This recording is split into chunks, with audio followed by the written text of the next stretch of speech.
الرحمن الرحيم الحمد لله رب العالمين والصلاة والسلام على سيد المرسلين وآله الطيبين الطاهرين ولعنة الله على أعدائهم أجمعين. أما بعد فقد قال الله الحكيم في كتابه الكريم بسم الله الرحمن الرحيم يا أيها الرسول بلغ ما أنزل إليك وإن لم تفعل فما بلغت رسالته والله يعصمك من الناس. وقال سبحانه وتعالى وإذا فرغت فانصب وإلى ربك فارغب.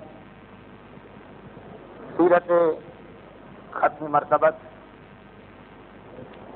مسلسل 15واں سال ہے اس کے بیان کو الحمدللہ، اور آج اس سلسلے کی تقریر نمبر 210. گزشتہ منگل کو پیغمبر کے آخری حج کے حوالے سے 16ویں اور اس عنوان سے آخری تقریر ہوئی تھی، اور اس 16ویں تقریر کے ساتھ یہ گزارش کر دی گئی تھی کہ ابھی آخری حج کے حوالے سے 2-3 چھوٹے چھوٹے سے واقعات یا معروضے باقی ہیں، لیکن خیال یہی کیا جائے کہ 16 تقاریر پہ حجۃ الوداع کا سلسلہ مکمل ہوا، اور آج سے سیرت رسول میں جو ضمنی عنوان شروع ہو رہا ہے یہ 2 یا شاید 3 تقاریر تک چلے، یعنی واقعہ غدیر خم. چونکہ یہ ایک ایسا واقعہ ہے جو اپنے مختلف حوالوں سے صاحبان ایمان ساری زندگی سنتے رہتے ہیں، اس لیے ہمیں اس واقعے کی بہت زیادہ تفصیل میں جانے کی ضرورت پیش نہیں آئے گی. ابتدائی میں یہ گزارش کر دی جائے کہ اس کی وجہ یہ نہیں کہ نعوذ باللہ اس واقعے کی اہمیت کم ہے اس لیے اس کو جلدی جلدی بیان کر دیا گیا. اگر توجہ کے ساتھ آخری حج کا بیان سنا گیا ہو تو آپ نے یہ دیکھا ہوگا کہ تقریباً ہر تقریر میں نے یہ اشارہ کیا کہ کس طرح سے یہ آخری حج غدیر خم کے لیے تیاری کی 1.25 لاکھ ذہنوں میں، مگر جب خود اصل واقعہ آ رہا تو ہمارا بچہ اس واقعے کی تمام تفصیلات اور جزئیات کو جانتا. اس لیے ہمیں اس انداز سے یہ واقعہ سمجھانے کی ضرورت نہیں ہے جس انداز سے حجۃ الوداع کو سمجھانا پڑا تھا. ابتدا ہی میں نے کہا کہ یہ وضاحت ہو جائے تو غدیر خم کے حوالے سے ہماری 3 تقاریر بلکہ شاید 2 ہی میں یہ موضوع مکمل ہو جائے وہ شروع ہو رہی ہیں، مگر ربط بہرحال حجۃ الوداع ہی کا ہے. پیغمبر اسلام کی زندگی کا یہ آخری حج جس کے 3 نام ہیں، اسی کو حجۃ الوداع بھی کہتے ہیں. اگرچہ اردو میں وداع رائج ہے لیکن کیونکہ صحیح عربی لفظ وداع، اس لیے کہ یہ پیغمبر کا آخری حج تھا، مگر پہلا بھی یہی تھا. واجب ہونے کے بعد پیغمبر کا پہلا حج بھی یہی تھا، آخری حج بھی یہی تھا. تو حجۃ الوداع کو الوداعی حج اس لیے کہا جاتا کہ اس میں پیغمبر نے باقاعدہ طریقے پر امت کو الوداع کیا تھا، اور یہ کہا تھا کہ حج تو ہوتا رہے گا لیکن آئندہ سالوں میں اس سرزمین عرفات پر میں تمہارے ساتھ نہیں ہوں گا. اس حج کا دوسرا نام حجۃ التمام بھی، کیونکہ یہی وہ حج ہے کہ جس میں شریعت اسلامیہ کے مکمل ہونے کا اعلان ہوا. گرچہ یہ اعلان سرزمین مکہ میں نہ ہوا، سرزمین خم سے ہوا، لیکن اسی حج کے دوران. اور اس حج کا تیسرا نام حجۃ البلاغ اور حجۃ التبلیغ بھی. اس اعتبار سے کہ اس حج عام مسلمانوں نے کہا کہ پیغمبر نے خطبہ عرفات کے ذریعے سارے دین کی تبلیغ کی، اور ہم نے کہا کہ کیونکہ اسی حج خاص آیہ بلغ نازل ہوئی چنانچہ یہ حج کہلایا حج بلاغ، بلغ والا حج، حج تبلیغ، بلغ والا حج. تو اب یہ تو اس حج کا تیسرا نام، اسی نام سے ربط دیتے ہوئے آیا بلغ کے حوالے سے گفتگو ہوگی. اب اتفاق کچھ ایسا ہے کہ آج کا دن اور خصوصیت کے ساتھ یہ والا وقت کچھ ایسی باہر سے خبریں آ رہی ہیں کہ یہاں بیٹھ کر تقریر سننا صاحبان ایمان کے لیے اس لیے مشکل ہوگی تو بہرحال حالات سے آگہی فطرت انسانی اور آج ہی ایک ایسی تقریر بن رہی ہے کہ جو اس اعتبار سے بڑی خوش ہے کہ اس میں واقعات کم ہیں اور حوالے زیادہ ہیں۔ مجھے یہ احساس ہو رہا کہ اگر کسی ایسی تقریر میں یہ حالت ہوتی کہ لوگوں کو خبروں کا انتظار ہے، اخبارات کا انتظار ہے کہ جو تقریر واقعات کے اعتبار سے خود بڑی دلچسپ ہوتی تو چلیں ایک احساس جرم نہ ہوتا، لیکن تقریر خود بخود ایسی بن گئی چنانچہ میرے یہاں ویسے ہی یہ اس میں عام ہوتا ہے اور آج میں خصوصیت کے ساتھ 210 میں پہلی دفعہ کہہ رہا ہوں کہ دوران تقریر بھی اگر کسی کو کسی مرحلے اٹھ کے جانا ہو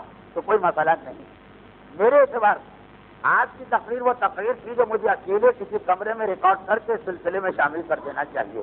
البتہ اس تقریر کا آدھا حصہ جو بعد میں آ رہا، شروع والا حصہ شاید کچھ دلچسپ باتیں ہو جائیں تو اب واقعات کا دھارا کچھ اس انداز سے بہ رہا کہ اللہ کے رسول اپنے آخری حج کے آخری اعمال سے فارغ ہوئے اور طواف ودا کر دیا، لیکن اس طواف ودا کے درمیان دو ایسے واقعات پیش آئے کہ جس کا بیان آج ہونا، ویسے حج کا بیان گزشتہ منگل کو مکمل ہو گیا لیکن دو چھوٹے چھوٹے واقعات۔ پہلا واقعہ اس کا جملہ تو پچھلی تقریر میں آ چکا تھا، چھوٹی سی وضاحت، اور وہ یہ کہ اپنے طواف ودا کے دوران یعنی ایک تو حج ہی الوداعی حج اور اس حج کا بھی سب سے آخری عمل جو ہماری فقہ میں سنت ہے اور باقی فقہا کے پاس واجب کہ خانہ کعبہ کا ایک آخری طواف کس طرح سے کرو کہ اس طواف کے بعد صحن کعبہ میں ٹھہرنے کی اجازت نہیں، بلکہ طواف کرو اور فوراً کعبے سے باہر چلے جاؤ۔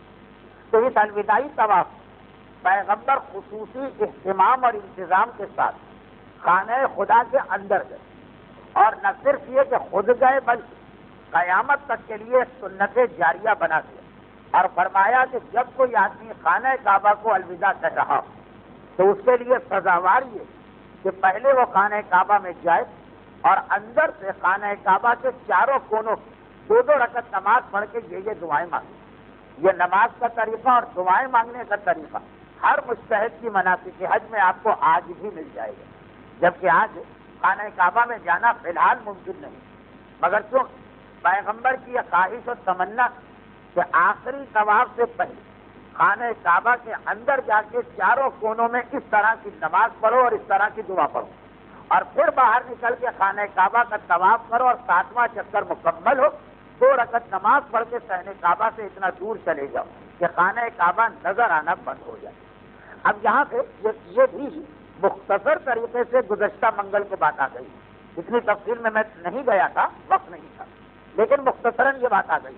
اب اس حوالے سے فقط ایک جملہ، لیکن سیرت رسول کی 210 تقاریر جو ہر جگہ ایک اصول چلا ہے وہ بھی اس جملے کے ساتھ ذہن میں رکھیے کہ تاریخی واقعات بہرحال اتنی معتبر روایت سے ثابت نہیں ہوتے کہ ہم اسے فقہ کا مسئلہ بنا لیں۔ فقہ میں جو ایک روایت کا اسٹینڈرڈ ہے وہ تاریخ میں نہیں دیکھا جاتا، جو میں پڑھ رہا ہوں یہ تاریخ پڑھ رہا ہوں، فقہ نہیں۔ اور اسی حوالے سے ایک جملہ اور کہ میں نے اس سے پہلے بھی خواتین سے گزارش کی کہ اس کارگر میں میرے اور درس بھی ہوتے ہیں لیکن یہ والا درس نہیں، ایک مسلسل موضوع، چنانچہ سوالات کا جواب اس میں دینا میرے لیے ناممکن، پہلے تو ممکن بھی تھا اب بالکل ناممکن، کیونکہ بعض وجوہات کی بنا پر اس شعبان تک مجھے یہ سلسلہ مکمل کر لینا ہے۔ یہ تو اس لیے کہ آج کے کچھ سوالات آئے، میں معذرت خواہ ہوں ان کا جواب دے رہے، واپس آ جائیے اصل موضوع پر کہ اللہ کے رسول اب یہ جو خواہش ظاہر تو بعض علماء اسلام نے یہ لکھا، مجتہدین تو اس مسئلے میں خاموش، لیکن مورخین اسلام نے لکھا کہ خود بخود کچھ ایسے حالات بن گئے کہ پیغمبر کی یہ خواہش پوری کرنا ہمارے اور آپ کے لیے مکمل طور پہ نہ صحیح تو ایک حصے کی حد تک ممکن ہے۔ جملہ ذرا لمبا ہو گیا، آپ بھول گئے ہوں گے کہ کیا بات ہے۔ خانہ کعبہ میں جاؤ اور وہاں عبادت کرو، اب آج کل تو یہ ممکن نہیں۔ خانہ کعبہ میں ایک دروازہ لگا، وہ دروازے پہ قفل لگا، اور یہ قفل آج سے 70 سال پہلے تک ہر آدمی کے لیے کھول دیا جاتا تھا اگر وہ کلید بردار، یعنی جس کے پاس خانہ کعبہ کی چابی 1400 سال سے چلی آ رہی ہے. ایک آدمی نہیں ہے لیکن ایک ہی سلسلہ تھا، باپ کے بعد بیٹا، بیٹے کے بعد پوتا. اگر اسے کوئی تحفہ یا اس کے حسب مرضی حسب منشا رقم دے دی جائے تو وہ دروازہ کھل جاتا. اب یہ بھی ممکن نہیں. تو یہ مسئلہ 1400 سال پرانا نہیں ہے، صرف 70 سال پرانا، 60 سال. کہ اب خانہ خدا میں جانا فی الحال کے حالات میں ایک عام آدمی کے لیے ناممکن نظر آ رہا.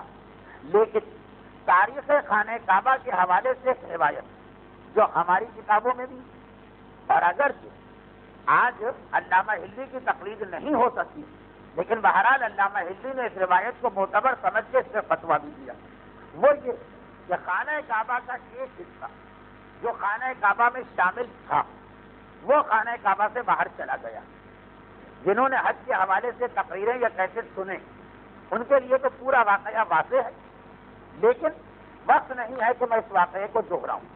اچھا، پھر بھی میں اس واقعے کا تذکرہ 2 وجوہات سے کرنا چاہتا ہوں. ایک تو یہی کہ پیغمبر چاہتے تھے اپنے آخری حج کے آخری طواف کہ لوگ خانہ کعبہ میں جائیں. ایک طریقہ ہے پیغمبر کی یہ خواہش پوری کرنے کا. اور دوسرا، یہ واقعہ خاص ایک اور اہم وجہ سے بتایا جا رہا جس کا تعلق واقعہ غدیر سے. خانہ خدا کی یہ تاریخ واقعہ غدیر سے بھی تعلق رکھتی اور وہ ہمارا موضوع شروع ہو چکا ہے. ابھی دیکھیے ربط آپ کے سامنے آتا ہے. پہلے تو حج کے حوالے سے بات ہو جائے. تاریخ خانہ کعبہ، اس کے اندر یہ کہا جاتا کہ جب قریش نے خانہ کعبہ کو دوبارہ بنایا، اسی سلسلے میں پیغمبر کی سیرت کی ابتدائی تقاریر میں یہ واقعہ آ چکا کہ ایک عورت کی غلطی سے خانہ کعبہ جل گیا. پرانا کعبہ جو کہ لکڑیوں کا بنا ہوا تھا، اس کی آگ بہت تیزی سے بھڑک اٹھی اور قریش نے جب دیکھا کہ 2/3 خانہ کعبہ تو جل ہی چکا تو کہا کہ پوری عمارت کو دوبارہ بنایا جائے. یہ ٹھیک وہی واقعہ ہے جس کے حوالے سے حجر اسود کا قضیہ کھڑا ہوا اور پیغمبر نے بیچ میں پڑھ کر قریش میں مصالحت کروائی اور چادر پہ حجر اسود رکھا. چادر سے حجر اسود والا واقعہ ہر ایک کو یاد ہے. اس سے پہلے والا کہ حجر اسود کو رکھنے کی ضرورت کیوں نہیں تھی، وہ واقعہ عام طور پہ ہمارے یہاں مشہور نہیں. چنانچہ بہت سے لوگ اب تک یہ سمجھتے ہیں کہ حضرت ابراہیم جو کعبہ بنا کے گئے تھے آج بعین ہی اسی انداز کا نہیں.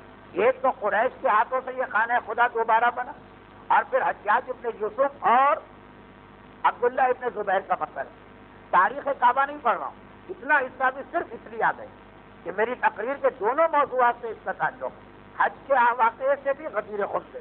تو خلاصہ یہ کہ جب قریش نے دوبارہ تعمیر کیا خانہ کعبہ کو، یہ اسلام کے اعلان سے 10 سال پہلے کی بات ہے، تو اب وہ بناتے وقت یہ غلطی ہو گئی جس کے نتیجے میں خانہ کعبہ کا ایک حصہ خانہ کعبہ سے باہر چلا گیا.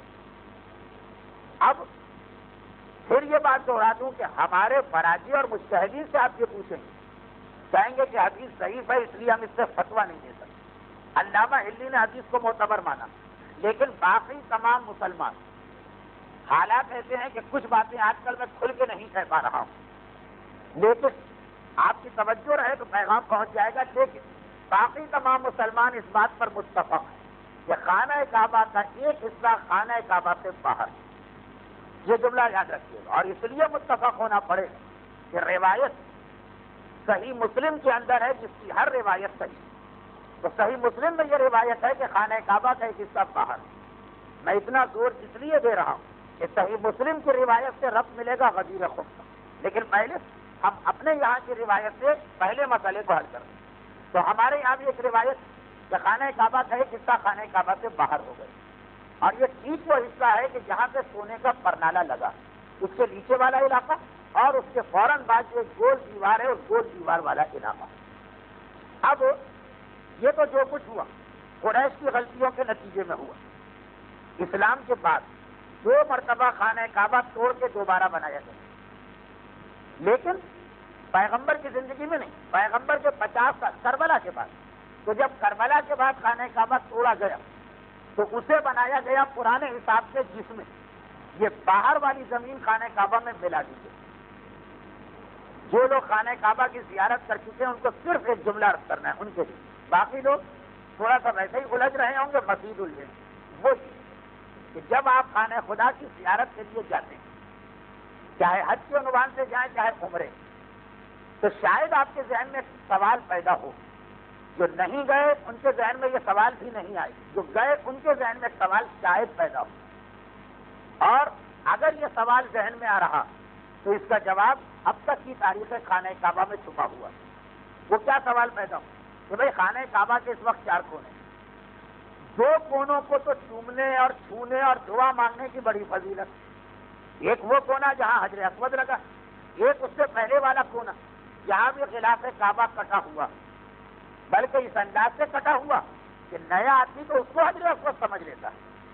اے صاحبان ایمان، جب تک ہماری یہ دعا پوری کہ خدا ہر مومن اور مومنہ کو حج بیت اللہ اور زیارات شہردہ معصومین سے مشرف کرے، اس وقت تک بھی ذہن میں ایک تصویر لائیے خانہ کعبہ کی ایک چوکور عمارت، ایک طرف حجر اسود لگا، اس سے پہلے والا کونا، لیکن وہ اس انداز سے وہ بھی اتنا نمایاں جسے رکن یمانی کہتے ہیں کہ نیا آدمی اجنبی آدمی جس کو کوئی بتانے والا نہ وہ اس کو حجر اسود سمجھ لیتا۔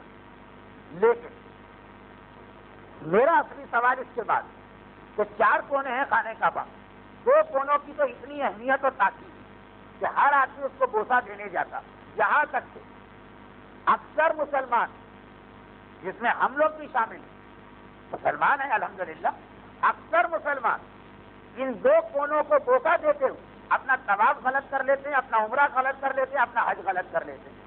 کیونکہ بہت نزاکت ہے طواف کے لیے جس کی تفصیل میں نہیں جا رہا ہوں، اتنا جوش، اتنی عقیدت، اتنی محبت، مگر اسی خانہ کعبہ کے 2 کونے ان کے سامنے بھی تو ہیں۔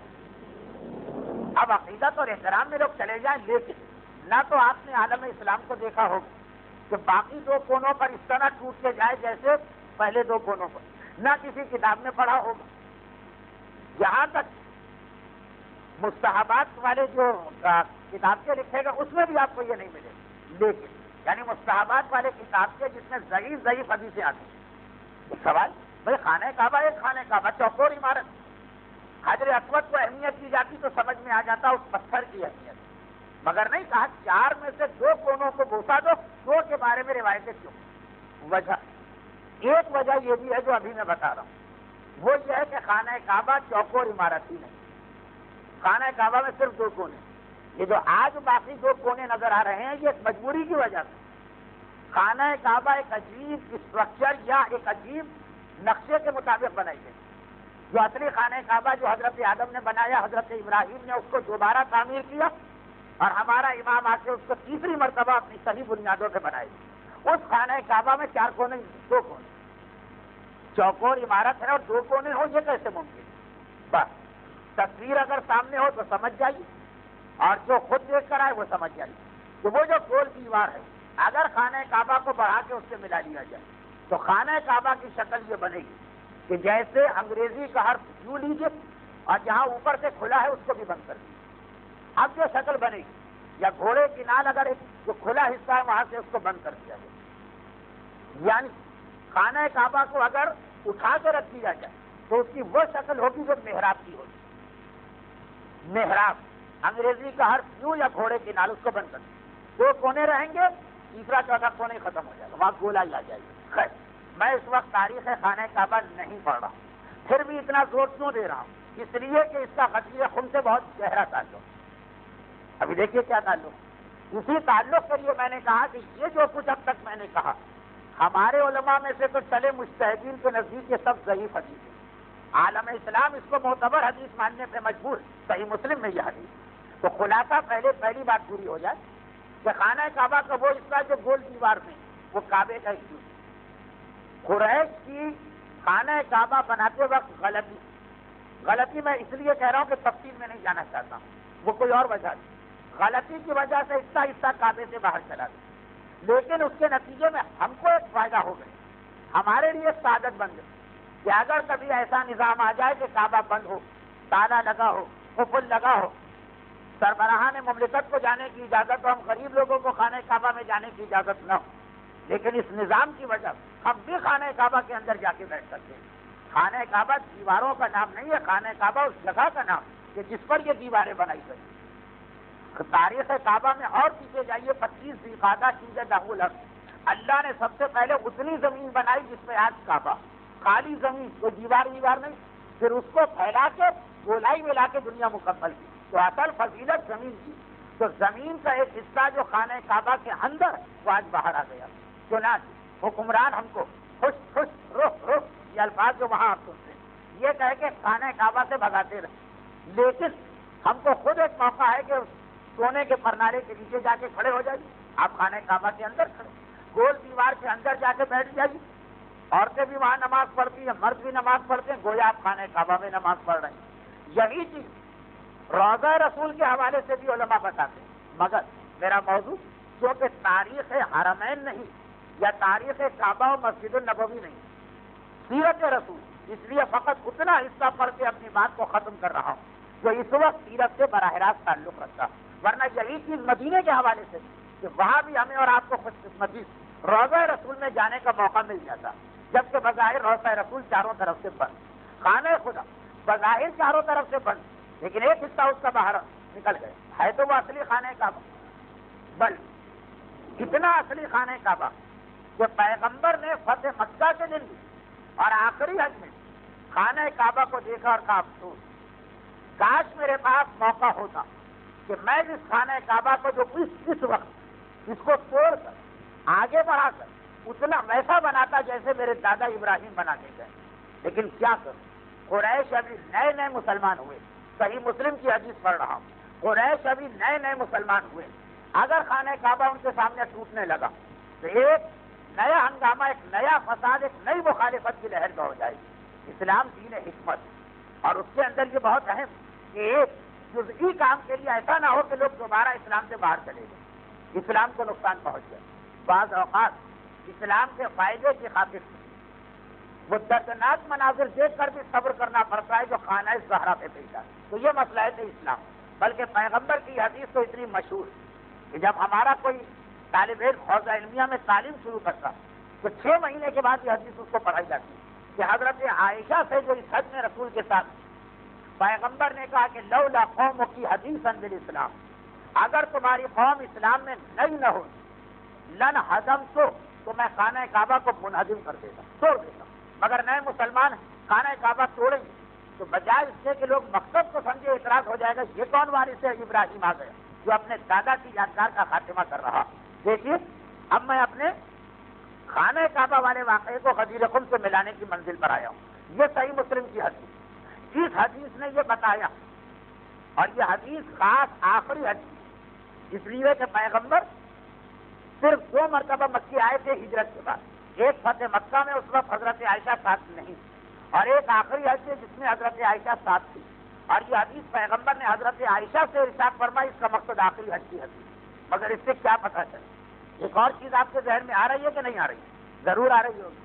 تو اس سے یہ پتہ چلا کہ 1.25 لاکھ مسلمان پیغمبر کا کلمہ اور پڑھنے اور محبت کرنے والے، لیکن ابھی ایسے حالات ہیں کہ کئی چیزوں میں پیغمبر کو احتیاط کرنا پڑ رہی ہے.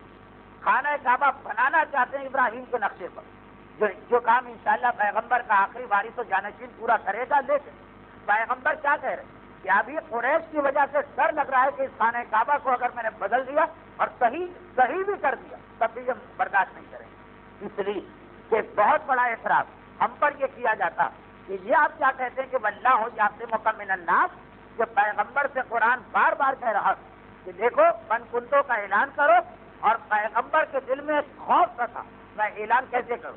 جب آخر میں یہ کہا کہ اللہ تمہیں بچائے گا تب پیغمبر نے اعلان کیا، کہا کہ یہ پیغمبر کی آپ کیا تفسیر پیش کر رہے ہیں؟ کیا پیغمبر اپنی امت سے ڈرتے؟ اس طرح اسی آخری حج سارا عالم اسلام مانتا کہ خانہ خدا کو بنانا چاہ رہے ہیں مگر نہیں بنا پا رہے ہیں. ایک ڈر و خوف ہوتا ہے نعوذ باللہ بزدلی کی وجہ سے، اپنی جان کی وجہ سے، وہ خوف نہیں. ایک خوف ہوتا ہے اسلام کو نقصان نہ پہنچ جائے، وہ والا خوف. کیونکہ غدیر خم کے حوالے سے پیغمبر نے اپنے خطبے میں بھی کہا، اور ابھی آپ واقعہ بھی سنیں گے جب شروع ہوگی، کہ یہ حکم پیغمبر کئی مرتبہ خدا نے دیا اور پیغمبر نے پہنچایا نہیں امت.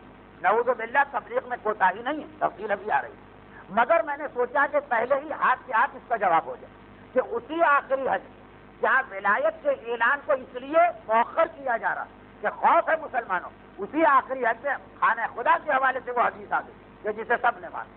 بلکہ ہم نے تو شاید کم مانا، دوسروں نے زیادہ مانا. اور یہی جملہ ہے کہ اس وقت قریش کے مرتد ہونے کا خوف، یہ تو اسلام نہیں ہوا نا کہ ایک چھوٹا نہیں بڑے سے بڑا تھا، مگر اس کی وجہ سے اکثریت اسلام سے باہر نکل جائے۔ یہ ذہن میں رکھیے گا کہ میں نے خانہ خدا کی مثال پیغمبر کے اس آخری جملے کو سمجھانے کے لیے کہ آخری حج کے آخری طواف پیغمبر خانہ خدا میں جا رہے ہیں اور پھر باہر آ کے یہ بتا رہے ہیں کہ جب بھی کوئی خانہ کعبہ کو الوداع کرے تو سزاوار ہے کہ خانہ کعبہ میں جائے۔ تو آج بھی ہم اس پہ عمل کر سکتے ہیں، چاہے قفل ہو چاہے حکومتی پابندیاں، یعنی آخری طواف سے پہلے آپ اس گول دیوار میں چلے جائیں۔ ہمارے جن مجتہدین نے تاریخ خانہ کعبہ کو نہ بھی مانا کا رجحان کیا ہو رہا ہے، جائیے پیغمبر کی تمنا پوری ہوگی۔ اب پیغمبر اس کے بعد پھر واپس آئے وادی محقق سواد کے ساتھ۔ کیا چیز ہے وادی محقق؟ شاید آپ بھول گئے ہوں اس لیے اس کو دوبارہ دوہرا دوں۔ وہ یہ کہ اللہ کے رسول 12 تاریخ تک مینا میں رہے، 13 تاریخ کو ذی الحجہ کے مہینے کی بات ہو رہی ہے، بقرعید کے بعد تیسرا دن یعنی چوتھا دن، 13 ذی الحجہ کو اللہ کے رسول حج مکمل کر کے مکہ کے قریب آئے، مگر مکہ شہر میں قیام نہیں کیا، وادی محقق میں قیام کیا۔ وادی محقق جنت المالا کا قبرستان جہاں حضرت خدیجہ اور حضرت ابو طالب کی قبریں، اس سے تھوڑا اور آگے بڑھے وہ علاقہ کہلاتا ہے وادی محقق۔ آج وہ مکے کا مرکز ہے تقریباً، اس وقت یہ شہر سے باہر ایک گھاٹی، مکے اور مدینے کے درمیان کا ایک ویران علاقہ، 1.25 لاکھ کے لشکر کو ٹھہرانا، اس کے لیے میدان گراؤنڈ اور ویرانہ ہی بہتر ہوتا۔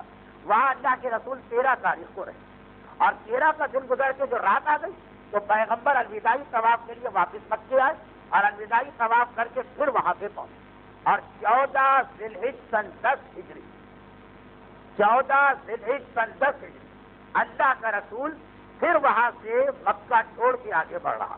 اب پیغمبر 14 ذی الحجہ سن 10 ہجری 13 کو مینا سے مکے کے قریب آگے رہے، ایک دن آرام کیا اور الوداعی طواف میں گزارا۔ اسی دوران وہ ازواج نبی کے 3 مسئلے حل کیے اور 14 کو مکے سے نکلی۔ یہ مارچ کا مہینہ ہے سن 632، انگریزی حساب سے 632 ہے۔ وہ روایت ذہن میں رکھیے گا کہ غدیر خم کا جس دن اعلان وہ اگر ذی الحجہ کی 18 تاریخ تھی تو نوروز کی بھی تاریخ، تو 21 مارچ کو پیغمبر غدیر میں پہنچے، تو یہ گویا مارچ کی 17-18 تاریخ ہے جب پیغمبر مکے سے نکل رہے ہیں۔ 17 مارچ کی 17 تاریخ ہے، ذی الحجہ کی 14 تاریخ ہے، اسلامی سن 10 ہجری ہے، انگریزی سن 632۔ پیغمبر مکے سے چلے، مگر زیادہ کتابوں میں نہیں، لیکن ایک کتاب میں 2 کتابوں میں مجھے چھوٹی سی ایک ایسی روایت مل گئی کہ جس روایت کے ساتھ یہ نہیں لکھا ہے کہ روایت کب کی، میرا ایک اندازہ ہے کہ یہ اسی دن کی روایت، یعنی آخری حج کے آخری دن طواف وداع کے بعد کی روایت۔ علامہ جلال الدین سیوطی کی ایک بہت مشہور تفسیر قرآن ہے در منصور، اس کی 4 جلد اور صفحہ نمبر 294 اور سطر نمبر 17، لیکن مصر کا چھپا ہوا نسخہ، اس میں چھوٹا سا واقعہ، جیسا کہ میں نے کہا یہ واقعہ پتہ نہیں پیغمبر کے 23 سالوں میں سے کس دن کا واقعہ، 23 سال سے مطلب جو اعلان رسالت کے بعد، لیکن کئی وجوہات کی بنا پر یہ واقعہ ہمیں آخری حج کے آخری گھنٹے کا لگ رہا۔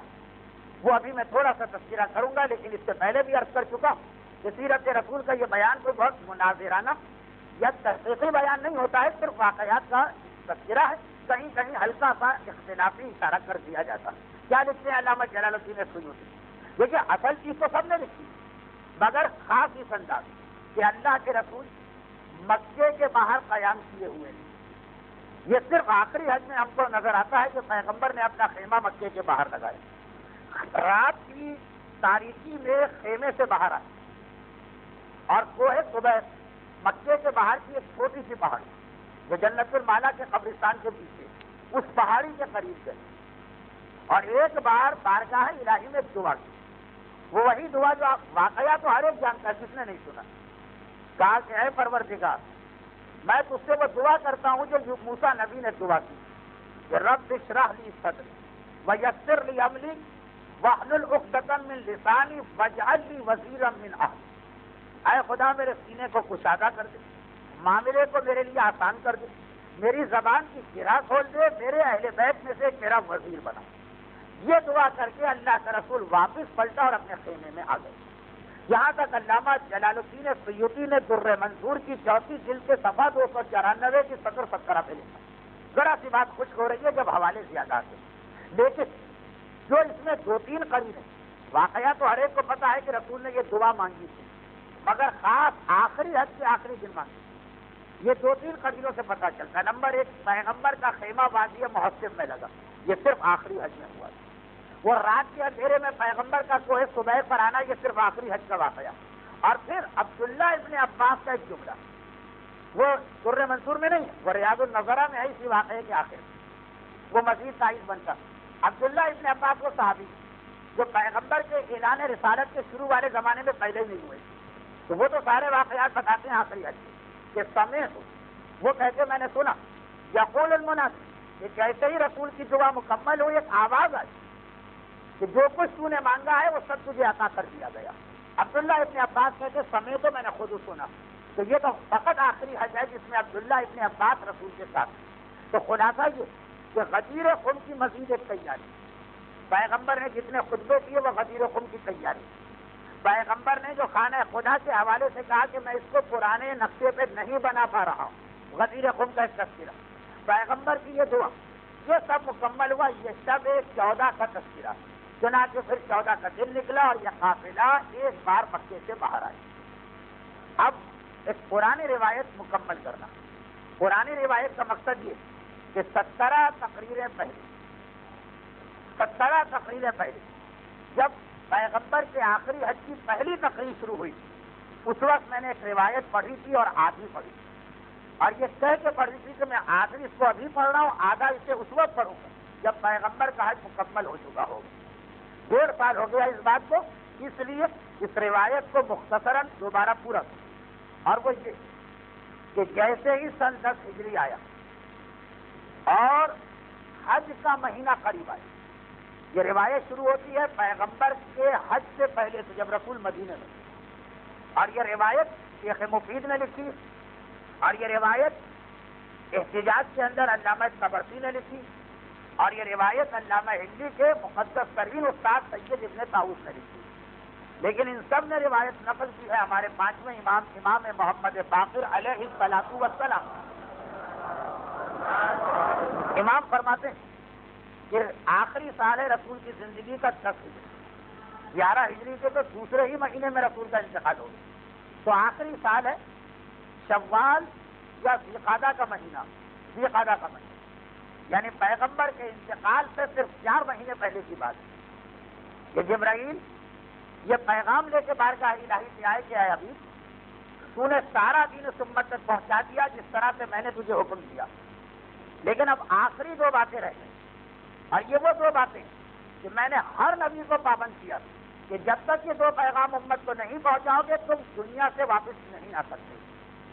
ان میں سے پہلی بات یہ کہ اپنی امت کو حج سکھاؤ، اور دوسری بات یہ ہے کہ اسی حج میں اپنے وسیع اور جانشین کا تقرر کر کے امت کو بتاؤ. یہ آخری حج شروع ہونے سے پہلے اس کے 2 مقصد بتائے گئے تھے، ایک نہیں. یہ نہیں کہا تھا حج سکھاؤ، نہیں، یہ 2 مقاصد کے لیے حج پہلے دن سے یہ 2 کام تمہیں اس حج میں کرنا. چنانچہ پھر پیغمبر نے مدینے میں اعلان کیا اور وہ سارا 1.25 لاکھ کا قافلہ بن کے چلا.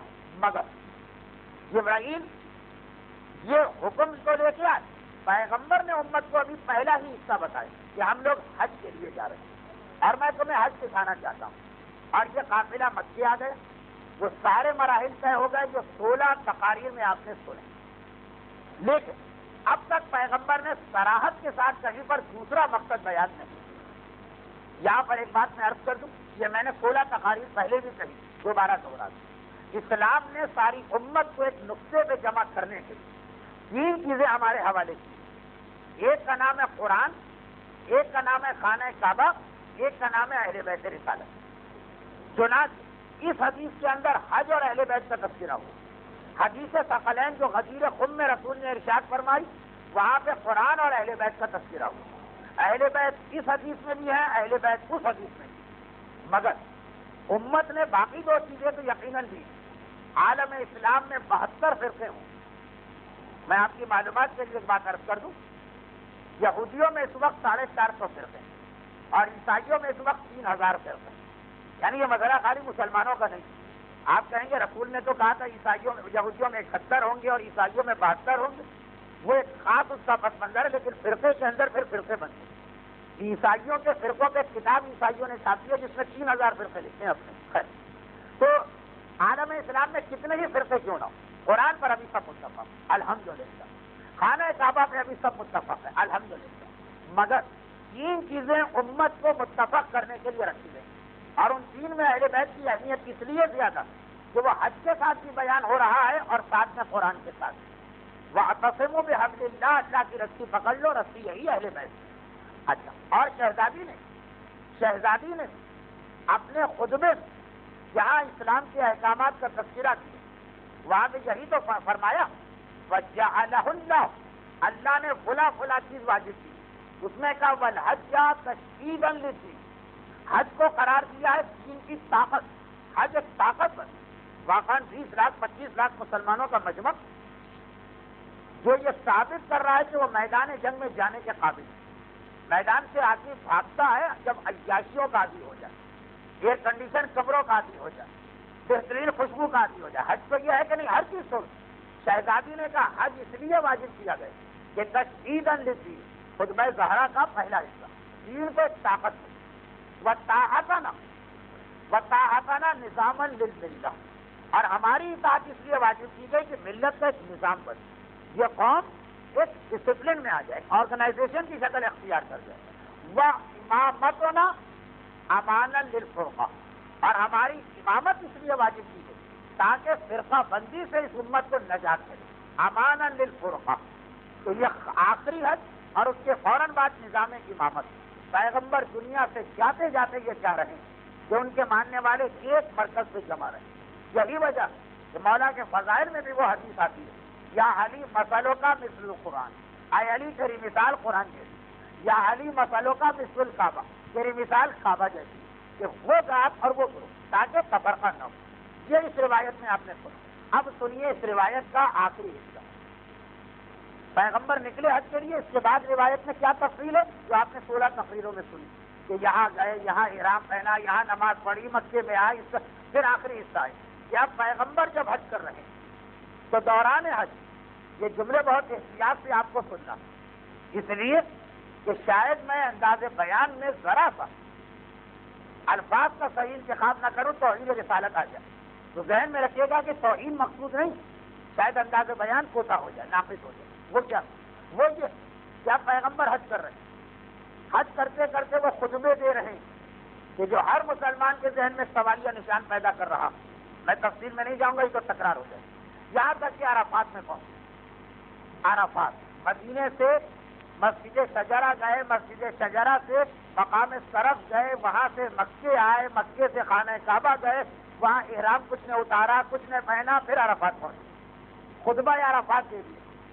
جیسے ہی خطبہ عرفات دیا جو 2 ہفتے پہلے آپ نے مجھ سے کتاب سے سنا تھا، ویسے ہی جبرائیل آئے اور قرآن کی آیت سے ملتا جلتی ایک آیت لگی. دیکھیے خدا اپنے حبیب کو جو پیغام دے رہا، ان میں سے بعض کو قرآن بنا دیا، بعض کو قرآن نہ بنا دیا. جو قرآن نہیں بنا وہ حدیث آ گئی، چاہے حدیث قدسی ہو چاہے حدیث نبوی. تو یہ پیغام آیا جو قرآن کی آیت نہیں بنی لیکن بالکل آیت سے ملتا جلتا. یا یہ کہیے آخری آیت بنا یا ایھا الرسول بلغ ما انزل الیک وان لم تفعل فما بلغت رسالتہ. یہاں تک آیت ہے. عرفات کے میدان میں اللہ کا رسول، میں یہ ٹکڑا چھوڑ ہی دیتا اس لیے کہ نئے آدمی کے لیے اس کو سمجھنا مشکل ہے. مگر کیا کروں، کثیر خم کے خطبے میں رسول نے یہ وضاحت کے ساتھ کہا کہ جو پیغام میں تمہیں ابھی دے رہا ہوں 3 بار مجھے اس کا حکم ملا اور میں نے تینوں بار یہ پیغام روک دیا. عرفات کے میدان میں آیا، اے رسول بلغ ما انزل الیک، پہنچا دو اس امت کو جو نازل کیا گیا، اور اگر تم نے اس کو نہ پہنچایا تو رسالت کو ادا نہ کیا. مگر پیغمبر خاموش، پیغمبر نے یہ پیغام نہیں پہنچایا. نعوذ باللہ، حکم خدا کی مخالفت نہیں. وہی مسئلہ جس کی وجہ سے خانہ کعبہ کو بنانا چاہتے ہیں ابراہیم کے نقشے پہ نہیں بنا رہے. حج آگے بڑھتا رہا یہاں تک کہ اللہ کا رسول مینا کے میدان میں پہنچا، جہاں قربانی ہوتی ہے اور سر منڈوائے جاتے ہیں اور شیطان کو کنکر مارے جاتے ہیں. وہاں پہنچے. یہ حج کے دوران ہمارا دوسرا اہم ترین پڑاؤ ہوتا ہے. پڑاؤ کا لفظ شاید نہ بچے نہ سمجھے کہ آج دوسرے ہماری منزل ہوتی ہے, دوسرا ہمارا کیمپ لگتا ہے. پیغمبر مینا کے میدان میں ٹھہرے تھے مسجد خیف میں, بڑی اہم بڑی فضیلت والی مسجد. وہاں رسول پہنچے, ایک آدھ خطبہ بھی دیا رسول نے جو آپ نے 2 ہفتے پہلے سنا, مگر جیسے ہی خطبہ مکمل کیا جبرائیل پھر آ گئے ایک ہی انداز سے. کیا ہے حبیب عام احکامات پہنچا رہے ہو, یہ نہیں پہنچایا اب تک, دوبارہ یہ آیت لے کے آئے, یا ایھا الرسول بلغ ما انزل الیک وان لم تفعل فما بلغت رسالتہ. مسجد خیف وہ جگہ ہے کہ جہاں سے جبرائیل دوبارہ آئے. خود جبرائیل کو بیچ سے نکال دیجیے, وہ تھوڑی حکم دے سکتے ہیں رسول. خدا نے کہا رسول پہنچا دو جو حکم. پیغمبر خاموش ہے. اب دیکھیے یہ جو روایت آدمی سنے گا تو یہی اعتراض ہو جائے گا, یہ آپ رسول کی کیا تصویر پیش کر رہے ہیں, کیا رسول اس انداز سے کر رہے ہیں؟ تو اس لیے شروع میں مجھے وضاحت کرنا پڑے کہ بھائی یہ تو بہت بڑا مسئلہ ہے کہ جس میں لاکھوں آدمیوں کو اسلام چھوڑنے کا خطرہ ہے. اس سے چھوٹے مسئلے سے بھی پیغمبر کو احتیاط کرنا پڑتا ہے, حکمت سمجھنا پڑتی ہے, مسئلہ سمجھنا پڑتا ہے. ہر وقت جنگجوئی اور ہر وقت لڑنے مرنے کا وقت نہیں ہوتا. حالات خیر, پیغمبر پھر نعوذ باللہ حکم کو روک کے بیٹھے. مقصد یہ نہیں, لیکن پیغمبر نے حکم نہیں پہنچا.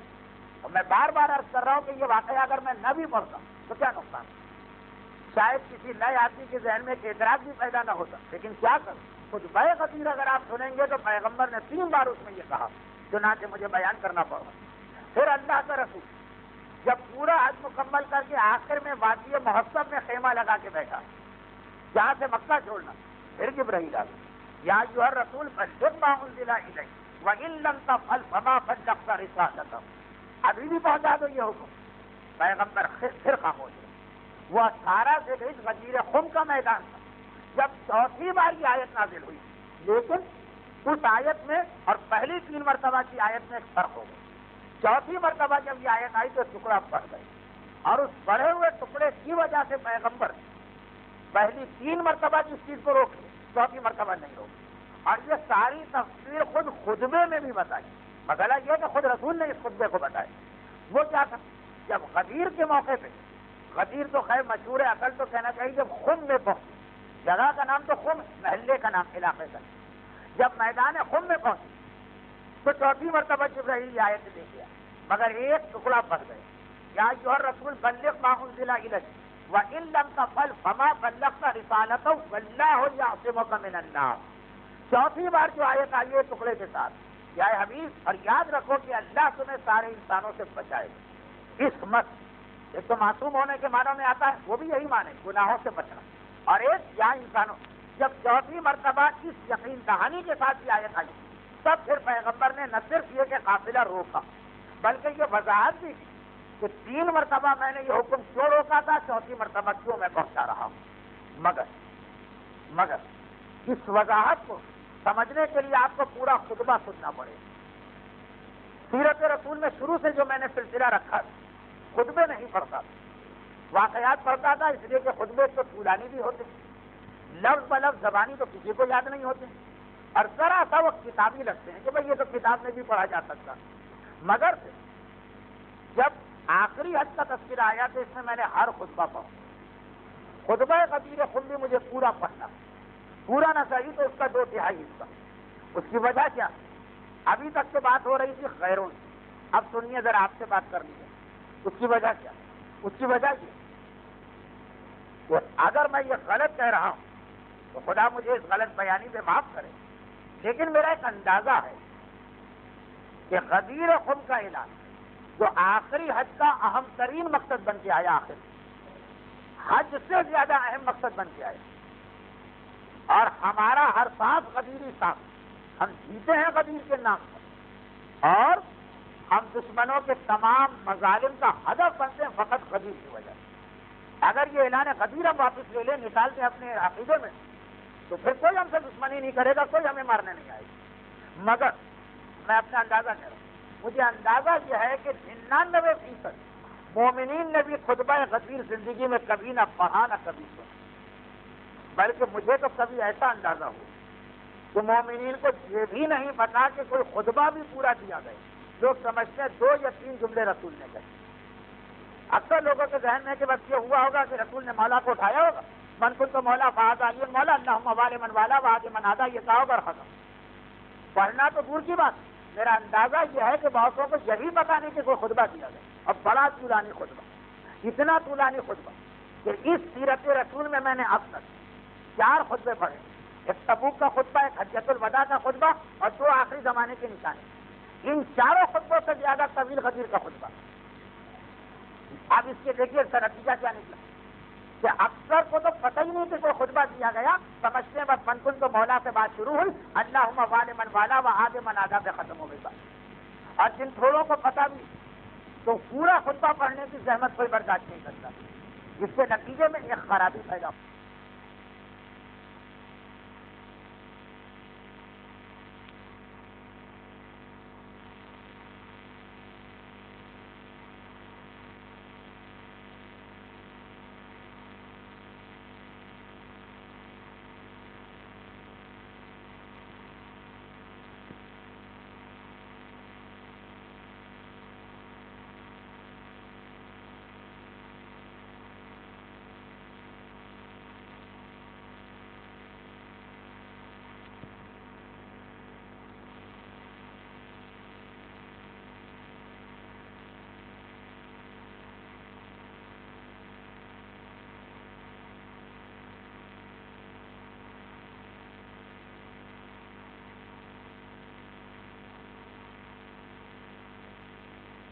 اس خطبے کے نہ پڑھنے کی وجہ سے یہ بحث ہے یا بہتائی جا رہے ہیں، خطبہ کیوں کرنے ہیں؟ اب سنیے،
مسجد کا ہوتا ہے، خدیر کا ہوتا ہے، مسجد کا ممبر تبلیغ کے لیے ہوتا ہے، خدیر کا ممبر علی کے لیے ہوتا ہے۔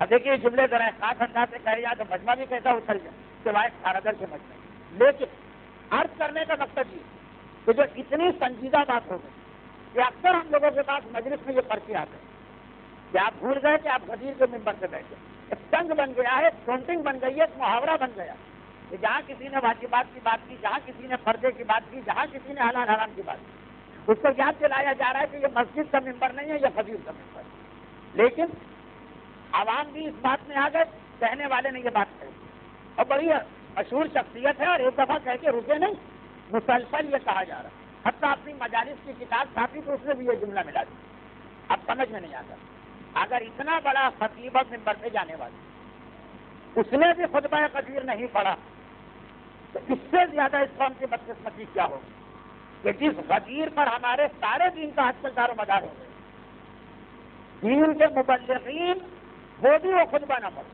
اور اگر خطبہ پڑھا اب پھر یہ بات کہہ رہے تو اس سے بڑی خیانت اور بددیانتی کیا ہوگی۔ غدیر خود کا خطبہ میں اس لیے چاہتا ہوں کہ پورا نہ صحیح اس کا ایک حصہ آپ سنیں کہ آپ کو اندازہ ہو جائے کہ ان باتوں میں حقیقت کیا۔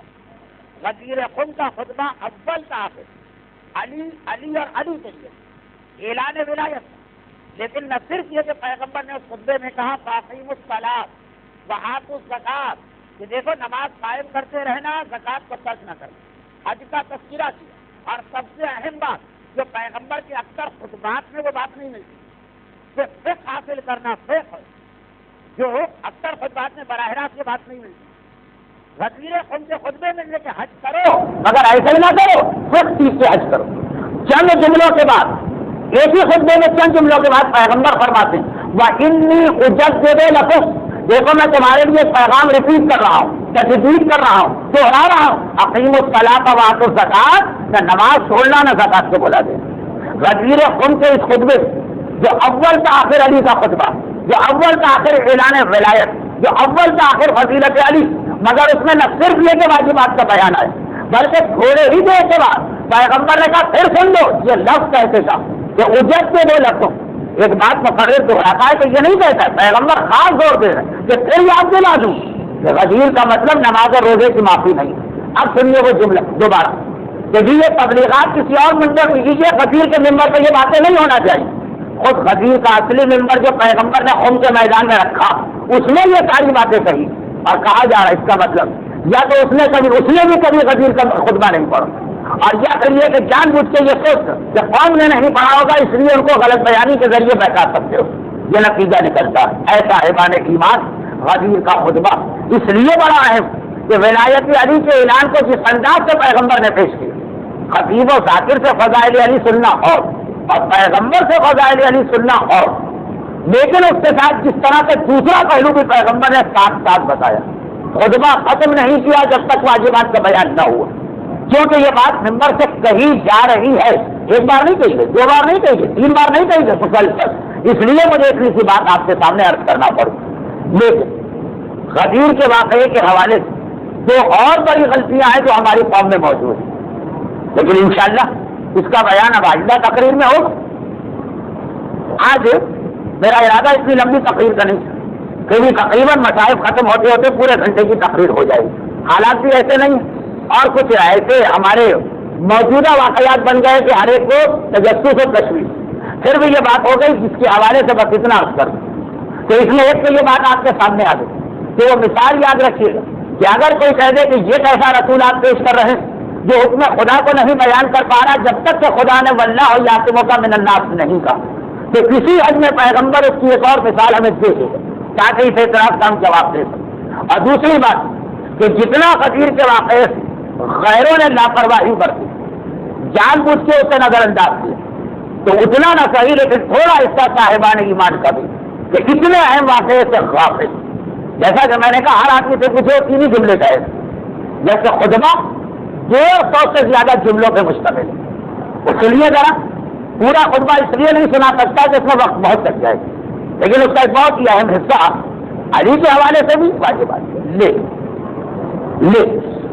یہ بھی ذہن میں رکھیے گا کہ پیغمبر نے ماحول ایسا بنایا،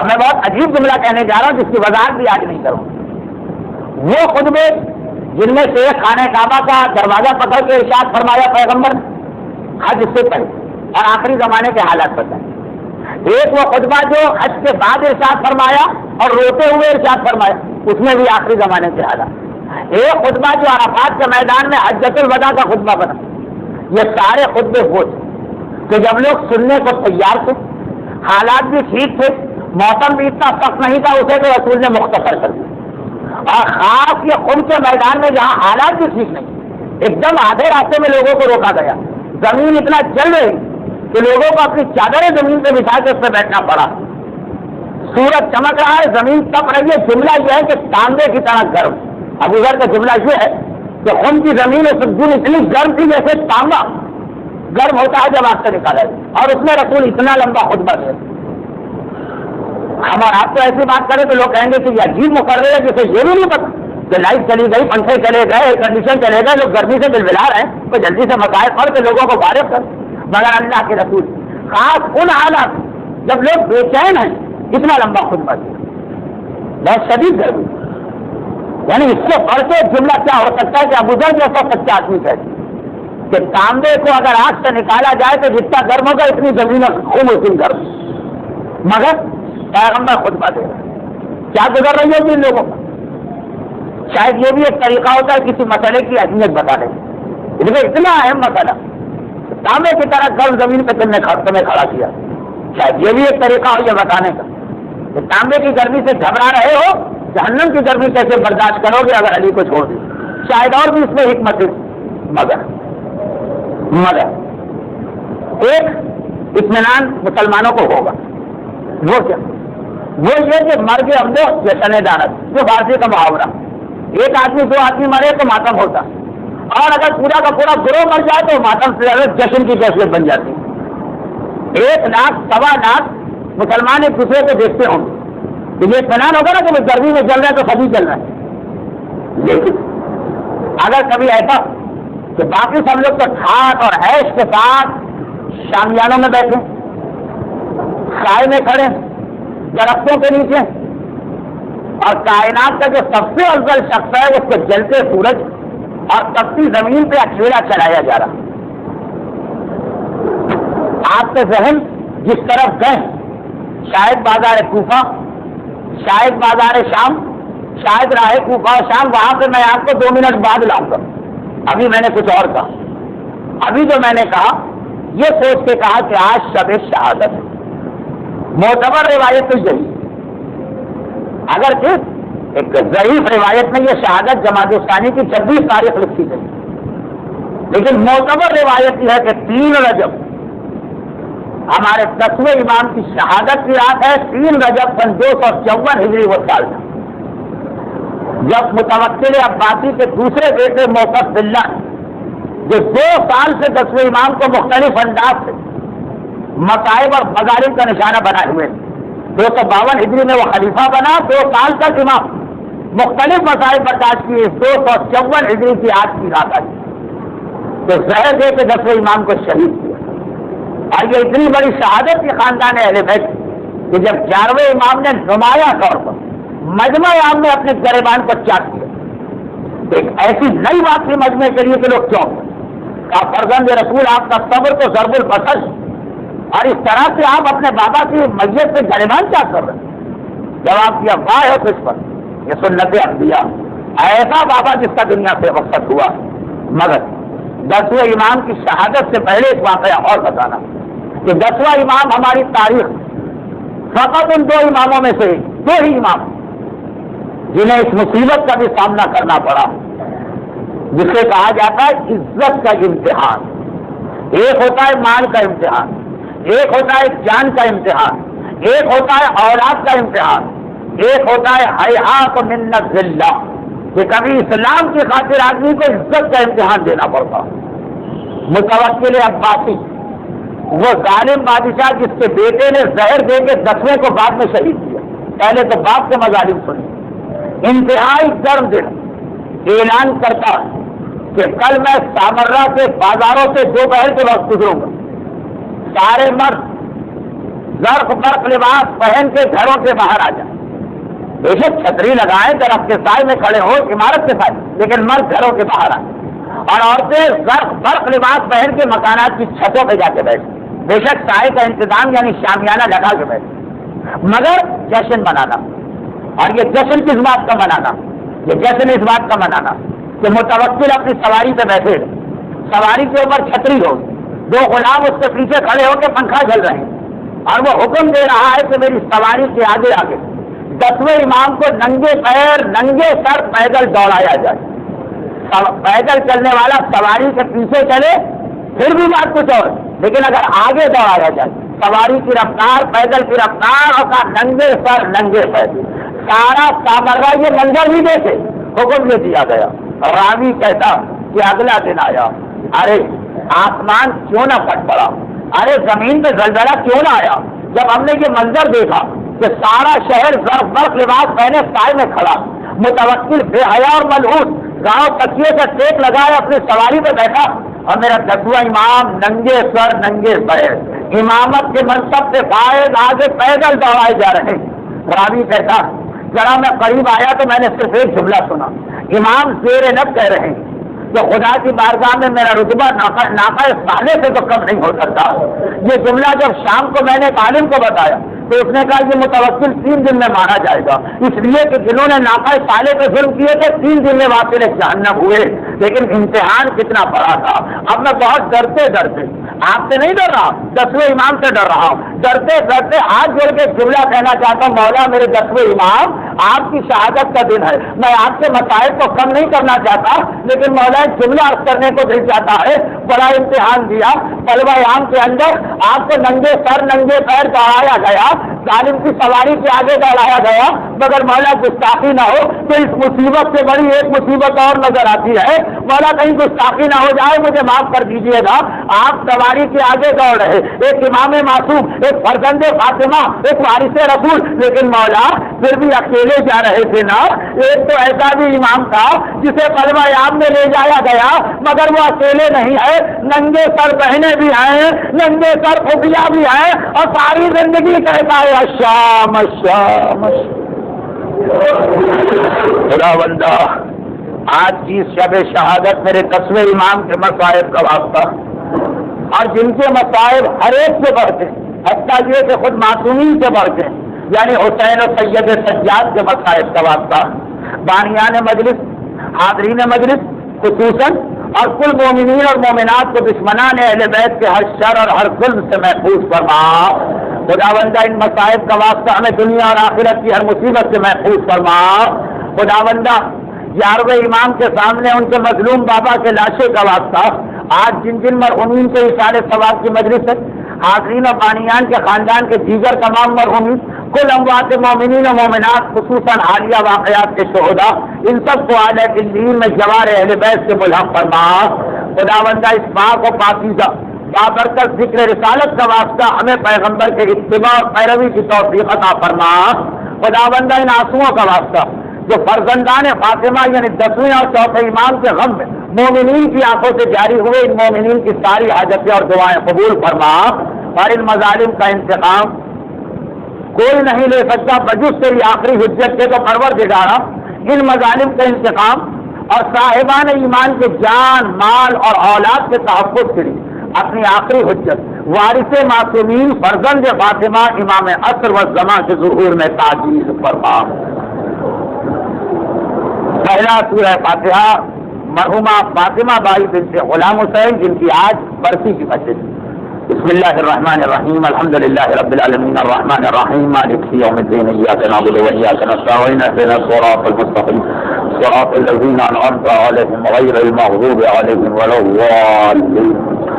مرحومہ سکینہ بائی پوپٹ اور مرحوم انور علی کے لیے فاتحہ۔ بسم اللہ الرحمن الرحیم، الحمد للہ رب العالمین الرحمن الرحیم مالک یوم الدین، ایاک نعبد و ایاک نستعین، اهدنا الصراط المستقیم صراط الذین انعمت علیہم غیر المغضوب علیہم ولا الضالین۔ مرحوم حسین علی عبدالعلی اور اس خاندان کے تمام مرحومین کے لیے فاتحہ۔ بسم اللہ الرحمن الرحیم، الحمد للہ رب العالمین الرحمن الرحیم مالک یوم الدین، ایاک نعبد و ایاک نستعین، اهدنا الصراط الذین انعمت علیہم غیر المغضوب علیہم ولا الضالین۔ مرحوم رمضان علی حاجی نانجی، مرحوم عارف علی، مرحوم حسین علی، مرحوم غلام علی رحمت اللہ، مرحوم جعفر علی جیوراج، حاضرین کے خاندان کے تمام مرحومین، بانیان کے تمام مرحومین، خصوصاً شہداء ملت جعفریہ حالیہ واقعات کے شہداء، اور کل اموات مومنین و مومنات، ایک آخری سورہ فاتحہ۔ بسم اللہ الرحمن الرحیم، الحمد للہ رب العالمین الرحمن الرحیم مالک یوم الدین، ایاک نعبد و ایاک نستعین، اهدنا الصراط المستقیم صراط الذین انعمت علیہم غیر المغضوب علیہم ولا الضالین۔ ربنا تقبل منا انک انت السمیع العلیم۔